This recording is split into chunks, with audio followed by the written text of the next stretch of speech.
All right, food snobs. I have a message for you. Simple one. Can you please not? So I'm going to go down a little bit of a hole here in terms of food snobbery and foodies and the difference and why food snobs are insufferable. Why? Maybe a little psychology 101, a little armchair therapist, if you will. But I do want to share, and this is what brought it up, is I had someone ask me recently, what it is that as a chef, people would say the most to me or ask me the most. And one of those was something I've mentioned here before. I even did a little skit on it. I can't remember. It was that people were afraid to have me over for dinner or any event where they were cooking because they thought I would be snobbish or I'd be critiquing them or I would somehow turn my nose up at them because they weren't at chefy levels, which is complete bullshit. Like, ask any chef. If you like, they would love anyone to make them anything, whether it's like college dorm room ramen noodles or craft dinner, whatever. We love the fact that you are cooking for us because we're not the ones cooking. Anyway, so that was my answer. And I was thinking about this just yesterday and I thought, I'd love to talk about this because there's this idea that chefs are food snobs, which they aren't. Maybe a small percentage, and we don't like that small percentage. So anyway, I'm going to jump into this. If you're a foodie, you're going to want to listen to this. And if you're a food snob, you definitely need to be here. So with all that said, welcome to Seared, Stories from the Stove podcast. I'm Paul Silva. Glad you're here.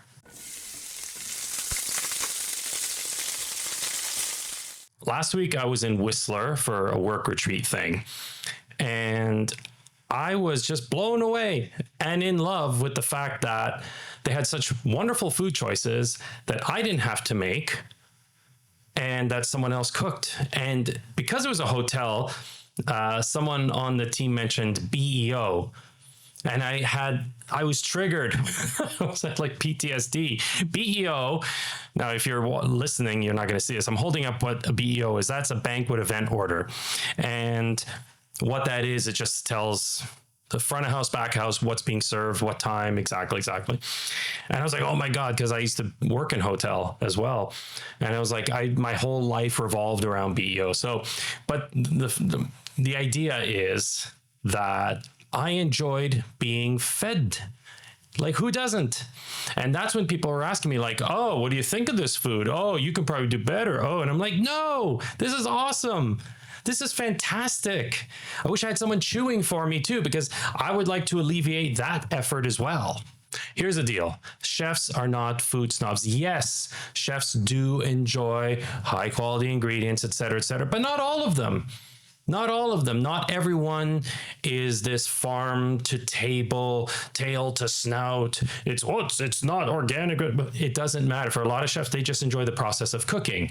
And a lot of cooks and chefs will work with products that they don't necessarily like, or they don't agree upon, or they would not use themselves. So a food snob would turn their nose down and say, I'm not touching that. I'm not dealing with that. Chefs, we're craftspeople. We have pride. We love what we do. We like to serve. We like to nourish people. We like to use our creativity and skills. And we couldn't do that if we were food snobs. So the Michelin Guide, which we have all heard of, which doles and dishes out Michelin stars to restaurants or establishments they think is worthy of going off path, off your route, off your destination to go visit. That's what a Michelin star is. There's 1, 2, 3 stars.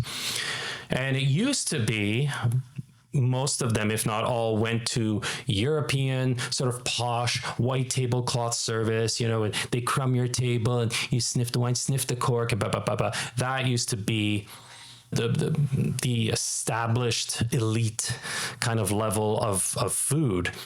And that has changed, of course, and now that we have this more global community, we've been learning from one another. We travel more. We have the internet. We see all this. We experience more. And that's no longer the benchmark. And so, in fact, you will see Michelin star kiosks and stalls and all sorts of places like that. Like, I think one of the first non sort of European restaurant kind of place that was given a Michelin star was, I think it's like a stall in a Japanese train station, like in the middle of it, some noodle place. And I've seen in South America and all, different parts of the world where you get these little tiny shops and they're Michelin star. And I think what is great about that is, first of all, the diversity. And second of all, it reflects how we see food. To me, food is contextual.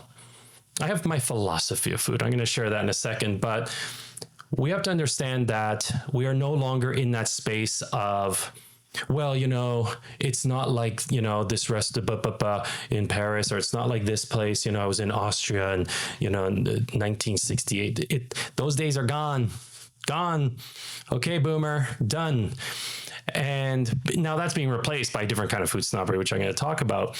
But what we're looking at is the idea that, for me at least, all food is noble in its way. All ingredients are unique. All ingredients have their place, whether it's a simple little ramp that you find, off the highway, or it could be this grand piece that took 3 days to make, or whatever it is. They all have their needs and they have their places.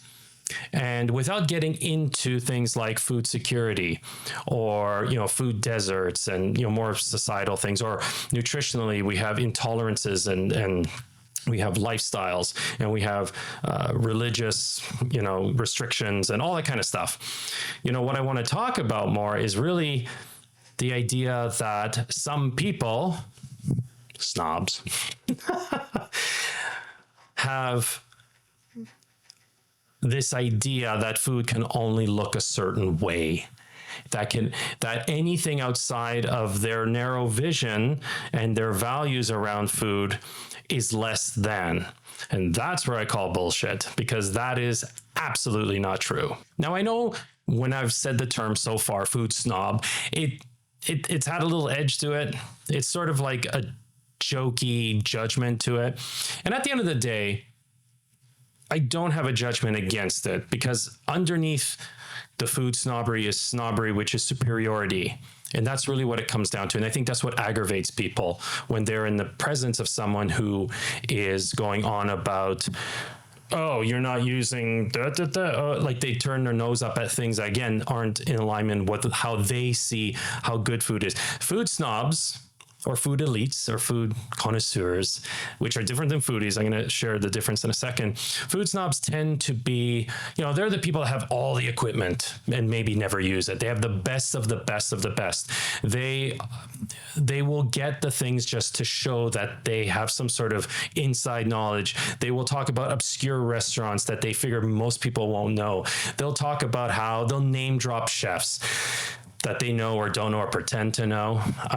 They will go on about these different cooking methods and ask you probing questions at first to see where you are, and then start laying it on like they know better, they know more, they're more in tune with, chefs and the culinary cuisine and the scene. I mean, all that kind of stuff. You know what I'm talking about. It's insufferable because it's the superiority complex, I guess, if you will.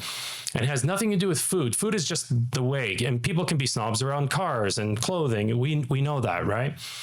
But with food, you see, the difference between that and a foodie is someone who also appreciates quality, who also appreciates great food, but they're open-minded. They're willing to learn more. They're more inclusive.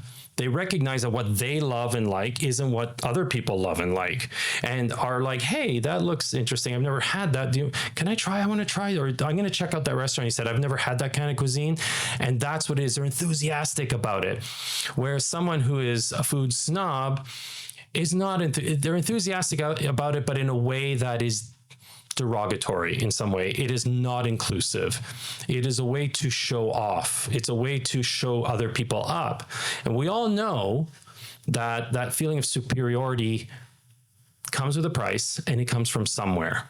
A few reasons why people may step into that sense of food superiority could be, social, wanting to be part of a social group, social hierarchy, where they feel like if they're in the know and they know all this stuff, they will be put like in the first class super elite club, and there's a sense of belonging there. Similarly, it could be a lack of self-worth or self-esteem, so they will prop themselves up to know all this stuff, so they feel like, aha, see, I do know something, I am worthy, and it's something that's created within them. So they'll use food as a way to bolster themselves so they feel better about themselves. It can also be how they were raised, their upbringing. Maybe they were surrounded by people who looked down at other people's food choices, and so that was just ingrained in them. Another one is confirmation bias. So if they say that only the best restaurants are in France, they will find evidence to bolster that by putting down all restaurants outside of France, and they will. And we talked about the halo effect. We talked about that in one of the other episodes. I'll put the little linky thing up here. The halo effect, in where they will attribute any French restaurant as being fantastic, even though they don't know for sure. They've maybe not even dined there, but they're attributing those traits and characteristics of what a great restaurant is. And so the halo effect now comes into play sometimes. And lastly is the emotional connection. Now, we talked about that earlier. There's nothing wrong with having that childhood connection and loving a certain thing, but this is when it goes too far. This is when it's pushed to the limit, in that anything outside of their emotional sort of zone in connection with food is intolerable. And so they will push their views and their likes and their tastes on others. And if they don't immediately take to that, they will look down upon them. And it just all comes down to this, feeling inadequate in some other areas of their life. And so they'll use food as a way to bolster themselves. And this could be, people do this all the time, like I said, with other things. It doesn't have to be food. And it's kind of easy with food because we have to eat, right? And so it's easy to get caught up in like this cooking method and this type of restaurant. And especially if you're affluent and you have means to visit and travel and do all these things, you don't have to be affluent, but you know what I mean? Then that adds to it, because now you're creating this persona of someone who is this thing that really isn't, because inside there's like a little child that's not having their needs met, which is sad. And that's why even though I was talking about food snobs as being it's insecurity. And this is a way that they're trying to fill a need, but doesn't really work. Now, if you're unsure where you are in the food snob, foodie kind of spectrum, I want to ask you a question or two. And this you can ask yourself is, when you are sharing about your food travels and maybe a restaurant you went to or some dishes or something you made at home, whatever it is it coming from a place of educating and inspiring, or, creating a wonderful give and take dialogue? Is it about maybe building a community of like-minded people? Is it just to share and be happy with that, and to maybe get others to understand more of who you are and what you like to do? Or is it about one-upmanship? Is it about trying to show off what you know or who you know? Is it about trying to be obscure? And what I mean by that is, like, I think back to like the hipsters, right? And it's like with their craft beers and like obscure hop knowledge. And, it's like, oh, you like that band? Oh, I only like their first album. Oh, that EP, that live EP that only 5 people have in the world. Or like, it's kind of that energy. It's giving that, except that it's food. And really challenge yourself. Where are you coming from in there? Because if it is about one-upmanship, if it's about ego, if it's about all that, then that's not food. That's food enthusiasm just taken too far. And it's easy to pull that back. It's just coming in is, what is my intention? Because my feeling is that a lot of, food snobs, see, I don't even like saying the word now, is is that they really want to belong. They really want to be a part of something. They want to be a part of the conversation, but they don't know how to do it because they feel less than. So they'll come on super strong to inflate themselves. But I think deep down, they really want to be a part of something. And so if you are someone that struggles with that, here's a few tips I want to give you. The first thing I would share, if you want to step out of the food sort of snobbery or food superiority sort of headspace, is one, practice gratitude when someone prepares something for you. Instead of picking it apart and all that, practice gratitude. That's what I do. That's what going back to that very first thing of people thinking that I'm going to tear apart their dinners, their dishes, how they cook and all that. That's the complete opposite of who I am. I show gratitude. I am so thankful that someone cooked because I know what it's like to spend all that time cooking and the preparation and the shopping and all that. I know. And so I show gratitude. So that might be something you can look into. Another thing is to be open to asking about other people's cultures or preferences instead of just like immediately poo-pooing, someone's food or choice of food and all that. Be curious. Right? The more curious you are, the less judgmental you are. And so if you come in with way more curiosity, you're gonna step back in the judgment and you'll learn something. You're being open-minded, you're having a beginner's mindset, and that can really help with that sort of food elitism. The last few things I would suggest is when you are at a gathering together with friends or whoever, focus on the connection, the emotional shared experience rather than judging the food. Like the food is second, right? It's connecting with other humans. It's being a part of others, being a part of conversations, getting to know people, or just having fun rather than making it about the food. Because when you make it about the food, you're diminishing what's happening around. And especially for those who feel like they're disconnected from people in general, this is a great way to get to know people and connect more. And you'll realize that the food isn't the thing. It's what draws you, but it's the people that keep you there. And listen, we've all been in situations in restaurants or gatherings or get-togethers where the food isn't up to what we normally would have. Maybe there's intolerances or just dislikes or allergy, whatever it is. And you're like, yeah, you know what? That's okay. Because I get to talk to so-and-so, or I get to meet so-and-so, and it's just that connection. So keeping the perspective. And the last thing I would suggest is remembering that food, again, emotional context. And so there's some things that people are really excited about and love, even if it's like a tuna casserole with like crushed Doritos on top, whatever it is. Instead of going, oh God, that's gross, vomit, whatever. It's like, that could have been that person's dying grandmother's favorite dish, and she made that before she passed. Or there was something like, you know what I mean? Or maybe that was their comfort food. They come home and they had a bad day at school and grandma made that. And so that's always going to be a part of them. And to judge that food is to judge them in a way, and to totally dismiss the emotional connection that they have with that. And so again, being open-minded and understanding that everyone has a connection to food, a relationship to food that is not like yours. And that's okay. You're allowed to have yours, but you don't get to lord it over people and make them feel less than because it doesn't line up with yours. At the end of the day, we have a connection to food, and your relationship to food is yours. And I invite you to keep growing with it, experiment, play around, share cooking with your kids, model it for your friends, have people over, experiment with new things, try new foods, go to different restaurants. Just have fun with it. I mean, food is a sustenance, but we can enjoy it and really build that connection to food. Some people I know love cooking, and some people I know love to pick my brain, and I love doing that. And I enjoy that people enjoy cooking and just the whole culinary scene. It's really fun. That's not my jam anymore, but I love tuning into the energy that people have in doing it. So I invite you to keep doing it and just enjoy it. And speaking of inviting and enjoying, I would enjoy if you can invite others into this podcast. And that means sharing, liking, commenting, subscribing. That would really help me. I know all the YouTubers and podcasters say it does. It's true. So if you could do that, that'd be awesome.